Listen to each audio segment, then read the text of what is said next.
Bab 109. Setelah mendengar apa yang dikatakan Betty, Chuck Cannon bertanya, acara apa itu? Ini adalah acara kecil yang diadakan oleh kamar dagang di Central City, jawab Betty. Kamar dagang? Nah, bagi Betty, acara tersebut akan dianggap kecil jika tidak dihadiri oleh bos-bos multijutawan yang memiliki perusahaan bernilai miliaran. Chuck bertanya kepada Betty tentang alamatnya. Dia harus pergi dan melihat-lihat. Selain itu, Yvette akan berdandan untuk ini, kan? Itu adalah kesempatan. Tuan muda, Anda harus mengenakan pakaian formal jika Anda ingin pergi. Ada jas biru, putih dan hitam di lemari kamar hotel Anda. Saya pribadi merasa bahwa Anda terlihat lebih baik dalam setelan hitam. Saya akan mengirim undangan surat untukmu sekarang, kata Betty. Oke. Chuck harus keluar dari sini dan pergi ke hotel dengan mobil.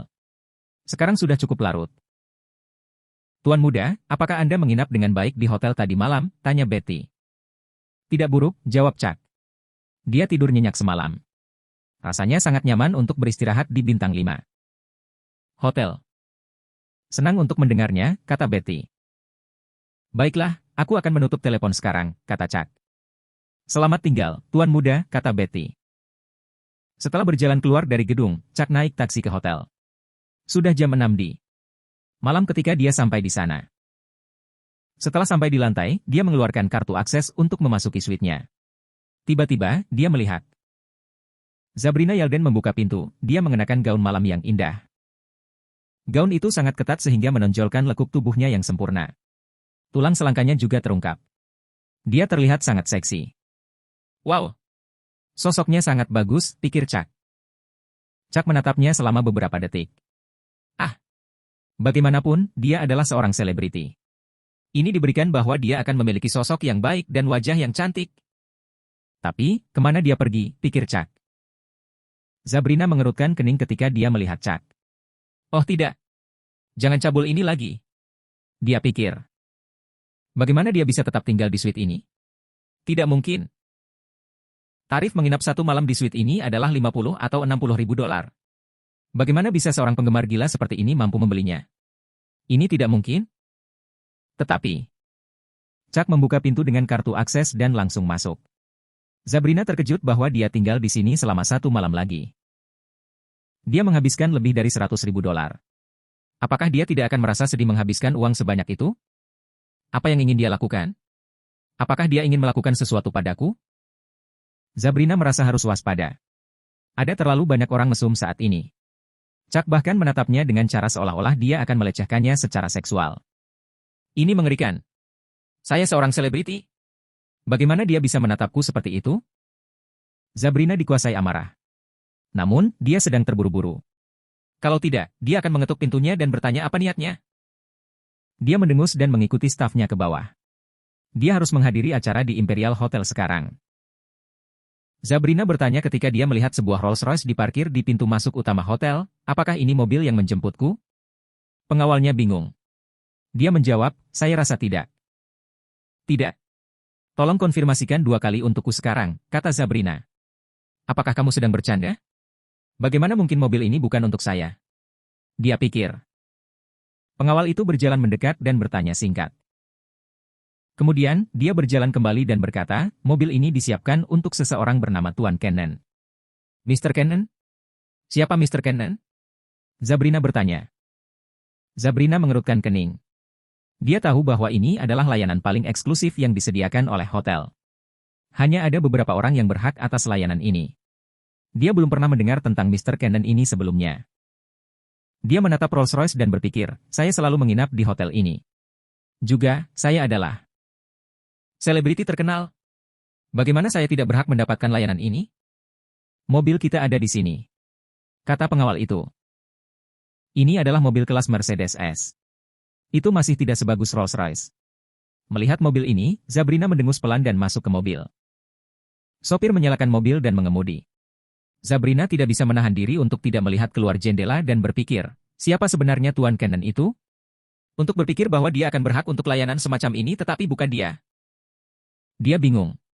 Tiba-tiba, dia melihat pengemudi membuka pintu mobil ketika dia mendapatkan. Lebih jauh dari hotel. Seorang pria berjas masuk ke dalam mobil. Dia tidak bisa melihat wajahnya dengan jelas. Namun, dia terlihat baik dari kejauhan. Selain itu, auranya sangat kuat dan dia terlihat sangat muda. Dia harus menjadi pria yang tampan. Sabrina membuang muka ketika dia tidak bisa lagi melihatnya.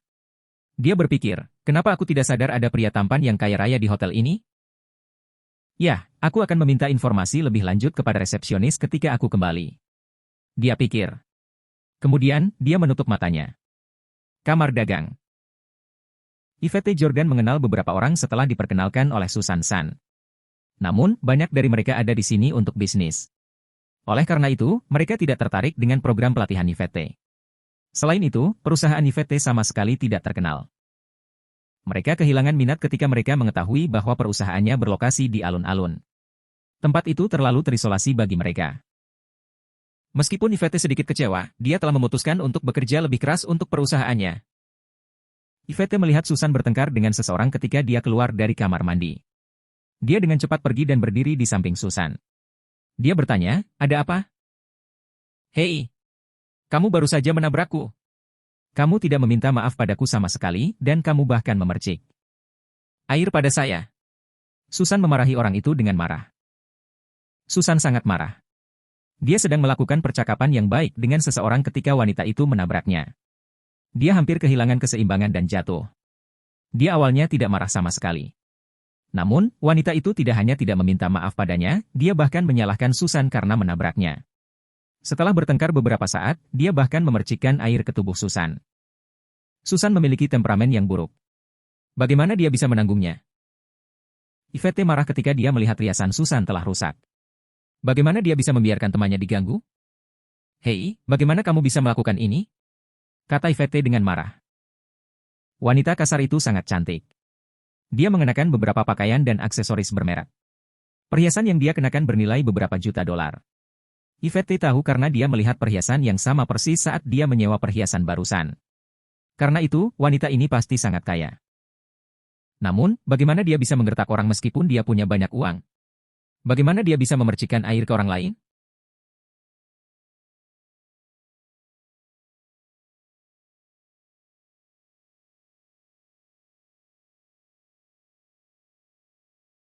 Dia seharusnya tidak bersikap seperti ini. Namun, sebelum Yvette bisa bereaksi, wanita itu mengangkat tangannya dan memercikkan air ke wajahnya. Air mengalir di wajahnya dan menetes ke pakaiannya. Rambut dan pakaiannya basah semua. Siapa kamu? Apakah kamu memenuhi syarat untuk berbicara denganku? Wanita itu mencibir. Ah, Yvette, seru Susan. Melihat Yvette diperlakukan sedemikian rupa, Susan bahkan lebih diliputi amarah sekarang. Saya baik-baik saja. Yvette berkata sambil menggelengkan kepalanya. Yvette menyeka air di wajahnya dengan tangannya. Untungnya, riasannya tidak rusak karena dia tidak memakai banyak. Dia cantik secara alami. Dia tampak menyedihkan sebagai gantinya ketika wajahnya basah. Bagaimana mungkin kamu baik-baik saja? Pakaianmu basah semua, kata Susan dengan marah. Yvette menghentikannya dan berkata, mari kita lupakan saja. Terdengar suara jepret. Kemudian, wanita itu datang dan mengambil gelas anggur lagi. Kemudian, dia memercikkan anggur ke wajah Yvette lagi. Pakaian Yvette sangat basah sekarang. Siapa bilang kamu bisa melupakannya begitu saja? Wanita itu mencibir. Siapa yang mengundang kalian berdua untuk ini? Peristiwa? Apakah Anda pikir itu adalah tempat bagi Anda untuk meminta bantuan? Anda merusak reputasi kami. Susan mau tidak mau mengangkat tangannya dan menampar wanita itu. Meskipun dia tidak terlalu kaya, dia masih memiliki tabungan beberapa juta dolar. Apakah dia masih dianggap miskin? Terdengar suara keras. Susan menampar wajah wanita itu. Beraninya kamu menamparku? Apakah kamu tahu siapa aku? Kata wanita itu dengan marah. Pada akhirnya, keduanya saling bertarung. Setelah melihat ini, Yvette berlari untuk membantu Susan segera. Yvette jarang bertarung. Namun, bagaimana dia bisa mengabaikan ini ketika temannya diganggu? Keduanya bertarung melawan wanita itu. Wanita itu berteriak, kalian berdua akan mati hari ini. Terdengar suara dentuman keras lagi. Wanita itu mengambil sebotol anggur merah dari meja dan melemparkannya ke perut Yvette. Yvette jatuh ke tanah dan meringis kesakitan. Air mata sudah menggenang di matanya. Suara keras lainnya terdengar di seberang aula. Susan membantu Yvette untuk bangun ketika dia melihatnya jatuh. Namun, wanita itu mengambil ini. Kesempatan dan menampar wajah Susan dengan keras, menyebabkan dia kehilangan keseimbangan dan jatuh ke tanah. Yvette menahan rasa sakit yang tajam dan membantu Susan untuk bangun. Namun kali ini, wanita itu mengangkat tumitnya yang tajam dan menendang perut Yvette. Dia merasa sangat sakit sehingga seolah-olah dia ditikam oleh pisau. Dia langsung menangis. Bab 110. Yvette Jordan jarang menangis. Namun, dia benar-benar kesakitan. Dia merasa seolah-olah ujung tajam dari sepatu hak tinggi telah menembus dagingnya. Wanita itu bahkan memukul perutnya dengan sebotol anggur. Yvette ingin menahannya dalam diam, tetapi air matanya mengalir di pipinya tak terkendali. Dia menekan perutnya dengan tangannya dan bangkit dari lantai. Wanita itu sekali lagi mengangkat kakinya dan mencoba menendang Yvette, membuatnya tersandung ke belakang karena ketakutan. Sayangnya, dia kehilangan keseimbangan dan jatuh. Sebuah meja terlempar. Situasinya benar-benar kacau. Orang-orang yang berpartisipasi dalam acara segera mengelilingi mereka. Sangat menarik untuk melihat tiga wanita cantik berkelahi. Itu benar-benar belum pernah terjadi sebelumnya. Aku kenal salah satunya. Dia dari keluarga emas. Siapa dua lainnya? Salah satu peserta bertanya. Entahlah. Dilihat dari pakaian mereka, mereka terlihat seperti bukan dari keluarga kaya. Tidak heran mereka dipukuli. Sepertinya mereka tidak seharusnya berada di sini. Kata orang lain. Kurasa itu tidak benar. Mereka memakai perhiasan. Ada begitu banyak berlian di sana. Kurasa perhiasan itu pasti sangat mahal. Nyonya Jessica, Anda dari keluarga kaya. Jadi, saya kira Anda tidak tahu bahwa ada toko di luar sana yang menyewakan perhiasan. Ya, saya pernah melihat perhiasan mereka di toko itu sebelumnya. Bos. Salah satunya memakai kalung yang harganya 3 atau 4 juta rupiah. Yang satu lagi lebih murah, harganya sekitar 300.000 rupiah saja. Wow! Kenapa mereka harus menyewa kalung seperti ini? Aku tahu benar. Ini sangat konyol. Mereka seharusnya datang ke sini tanpa memakai perhiasan jika mereka tidak memilikinya. Apa gunanya menyewanya? Untuk pamer? Yvette merasa tidak berdaya ketika dia mendengar orang-orang berbicara di belakangnya. Dia datang ke sini untuk mencari peluang bisnisnya. Dia tidak di sini untuk memamerkan perhiasan. Bagaimana dia bisa menemukan perusahaan manapun untuk bekerja sama dengan perusahaannya jika dia tidak menghubungkan dirinya dengan lebih banyak orang? Yvette bangkit dari tanah. Dia menutupi perutnya dengan tangannya dan mencoba menahan nyeri. Susan terkejut saat melihat wajah Yvette memucat. Yvette dipukuli 2 kali. Memikirkan hal ini, Susan bangkit dan berlari. Dia bertanya dengan gugup, Yvette, kamu baik-baik saja? Ah! Wanita itu mengangkat kakinya lagi dan menendang Susan kali ini. Susan kehilangan keseimbangan dan jatuh ketika wanita itu mengenai kakinya. Dia meringis kesakitan. Dia memegang kakinya dengan tangannya. Gaun malamnya telah terkoyak oleh tumit tajam wanita itu. Dia bahkan berdarah. Susan merasa sangat sakit sehingga dia menangis. Ah, kamu bahkan tidak bisa menerima 2 atau 3 pukulan? Wanita itu datang dan mencibir. Dia berjongkok. Jatuh dan menampar wajah Susan.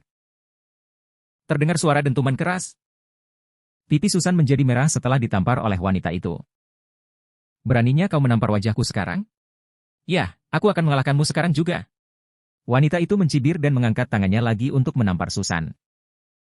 Susan memiliki temperamen yang buruk. Dia akan menangis. Namun, dia mengertakkan gigi dan melawan. Bagaimana dia bisa membiarkan dirinya dipukuli seperti ini? Beraninya kau mencoba melawan? Kata wanita itu dengan marah. Dia mengangkat tangannya dan menampar Susan lagi. Suara tamparan itu sangat keras dan jelas. Kaki Susan terluka dan dia tidak bisa bangun. Wanita itu menamparnya beberapa kali berturut-turut. Dia mulai merasa pusing. Dia hanya bisa menutupi wajahnya dengan tangannya. Apakah kamu masih berusaha melindungi wajahmu? Benar-benar tidak tahu malu. Wanita itu berkata dengan jijik. Dia terus menendang Susan. Ujung tajam sepatu hak tingginya menusuk perutnya. Susan berteriak sekuat tenaga. Itu sangat menyakitkan sehingga dia hampir pingsan. Bagaimana bisa seorang wanita seperti dia menanggung rasa sakit seperti ini? Bukankah kamu mengatakan bahwa kamu ingin membuatku menyesal sekarang? Nah, apakah kamu tidak punya otak? Beraninya kamu mencoba untuk berbicara kembali ketika aku bertemu denganmu secara tidak sengaja? Aku benar-benar akan mengalahkanmu sekarang. Wanita itu berkata sambil terus menendang Susan. Susan berteriak. Namun, wanita itu tertawa bahagia. Dia menikmati dirinya sendiri dalam kesenangan balas dendam. Ada suara gertakan keras lainnya. Tiba-tiba, suara botol anggur yang pecah di tanah bisa terdengar dengan jelas. Hentikan sekarang juga. Yvette berkata dengan suara serak. Dia menatap wanita itu dengan dingin. Wanita itu mengerutkan kening dan menatap Yvette. Dia baru saja memecahkan sebotol anggur dan sekarang dia memegang botol lain di tangannya. Apakah dia berencana untuk menghancurkan botol itu padanya? Wanita itu mencibir, apakah kamu mencoba memukulku dengan botol anggur? Aku, Kalista Gold, tidak pernah takut pada siapapun. Setelah mengatakan itu, dia terus menendang Susan. Aku bilang, hentikan sekarang. Yvette menatapnya dengan dingin dan berkata. Sangat sulit bagi Yvette untuk menjaga keseimbangannya. Dia merasakan sakit yang luar biasa di perutnya. Dia bahkan mungkin mengalami beberapa luka dalam. Beraninya kau memintaku untuk melakukan sesuai dengan apa yang kau katakan? Nah, datang ke sini sekarang. Aku akan berhenti menendangnya jika kamu datang ke sini. Kalista menyeringai. Yvette menutupi perutnya dan berjalan kesakitan. Susan berjuang di tanah karena Kalista masih menginjak perutnya dengan salah satu tumitnya. Kalista tersenyum jahat. Dia mengangkat tangannya dan melambai ke Yvette. Dia mengulangi, datang ke sini sekarang. Yvette berjalan ke arahnya sambil memegang botol anggur dengan erat. Ayo, pukul aku. Kata Kalista sambil mencondongkan tubuh ke arah Yvette. Dia tampak seolah-olah dia siap untuk dipukuli oleh Yvette. Yvette memegang botol anggur dengan erat di tangannya. Kalista jelas memprovokasi dia. Dia sangat ingin menjatuhkan Kalista. Setelah ragu-ragu sejenak, Yvette tidak berani melakukannya. Ini karena Yvette tidak akrab dengan tempat ini. Dia juga tidak memiliki orang lain yang mungkin dia kenal di sini. Selain itu, perusahaannya berada dalam situasi kritis. Dia harus berbuat salah di sisi hati-hati. Wanita ini mungkin berasal dari keluarga berpengaruh. Kalau tidak, dia tidak akan begitu. Berani membuat keributan. Yvette memutuskan untuk berhenti berkelahi dengannya. Dia merasa bahwa dia tidak akan bisa meninggalkan tempat ini bersama Susan jika mereka terus bertengkar. Jika bukan karena perusahaannya, Yvette akan memukul wanita itu tanpa ragu-ragu. Tapi untuk saat ini, dia harus menahan amarahnya karena ada hal lain yang harus dia urus. Mari kita berhenti berkelahi dan pergi sekarang, kata Yvette. Pergi? Sial. Siapa yang mengizinkanmu pergi, kata Kalista. Kemudian, dia mengangkat tangannya dan menampar Yvette. Terdengar suara dentuman keras. Wajah Yvette langsung menjadi merah. Bekas jari di wajahnya jelas terlihat. Yvette memegang botol anggur dengan erat. Dia menahan setiap dorongan untuk menghancurkan botol itu ke Kalista. Namun, dia kembali sadar ketika dia mendengar Susan menangis. Apakah kamu sudah selesai? Kata Yvette dengan tenang. Tidak, teriak Kalista. Kemudian, dia mengangkat tangannya dan menampar Yvette lagi. Yvette menatapnya dengan dingin. Dia bahkan tidak bisa menangis lagi. Mengapa kamu menatapku seperti ini? Juga, mengapa kamu memegang botol itu, kata Kalista. Kemudian, dia mengambil botol itu dari tangan Yvette dan akan langsung menghancurkannya ke Yvette. Yvette mengepal dan menatap Kalista dengan dingin. Namun, Kalista, jangan terlalu banyak membuat masalah. Tiba-tiba, suara seseorang terdengar di aula. Itu adalah Quintus Xavier, Presiden Glory Day Group. Dia juga penyelenggara acara oleh Kamar Dagang. Kalista menurunkan botol anggur di tangannya. Dia melihat ke arah Quintus, yang berjalan ke arahnya. Paman Xavier, mereka berdua baru saja memukulku. Kupikir aku harus memberi mereka pelajaran, kata Kalista. Ya, kurasa itu sudah cukup. Acara tidak akan bisa dilanjutkan jika kamu memukul mereka dengan anggur ini. Botol. Quintus berkata dengan acuh tak acuh. Dia tampak seolah-olah dia tidak peduli dengan Yvette dan Susan sama sekali. Kalista mengerutkan kening. Dia sebenarnya tidak serius memukul kepala Yvette dengan botol anggur. Dia tahu bahwa tidak ada jalan kembali jika dia melakukan itu. Dia juga tidak ingin membuat masalah besar seperti itu. Namun, dia harus melampiaskan amarahnya karena dia baru saja dipukuli. Setelah menampar Yvette dan menendang Susan beberapa kali, Kalista masih merasa itu belum cukup. Paman Xavier, saya tidak akan memukul mereka dengan botol anggur ini. Tapi, bisakah Anda memberi saya 3 menit lagi, kata Kalista. Quintus melirik Yvette dan Susan. Kemudian, dia menganggukkan kepalanya dan berkata dengan acuh tak acuh, cepat, kamu benar-benar suka membuat masalah untukku. Tentu. Paman Xavier, aku akan mentraktirmu makan besok. Aku akan meminta ayahku untuk datang juga, kata Kalista. Oke, terserah kamu, kata Quintus. Kemudian, dia berbalik dan berjalan masuk. Dia harus mempersiapkan acara ini. Kalista menatap Yvette dengan ganas. Kemudian, dia perlahan meletakkan botol anggur di atas meja. Dia mengangkat tangannya dan menampar wajah Yvette lagi. Yvette tidak mengatakan apa-apa. Dia berjongkok dan ingin membantu Susan untuk bangun. Susan akan pingsan jika Kalista terus memukulinya tanpa ampun. Apakah kamu akan pergi sekarang? Ya, bukankah kamu harus mendapatkan izin dariku terlebih dahulu, kata Kalista. Kemudian, dia menendang Susan lagi. Yvette memandang Susan, yang mencoba mengatakan sesuatu, pukul ini sialan. Baiklah, aku tidak peduli lagi, kata Yvette dengan marah. Dia meraih botol anggur di atas meja dan mengayunkannya ke Kalista. Donasi ke OVO.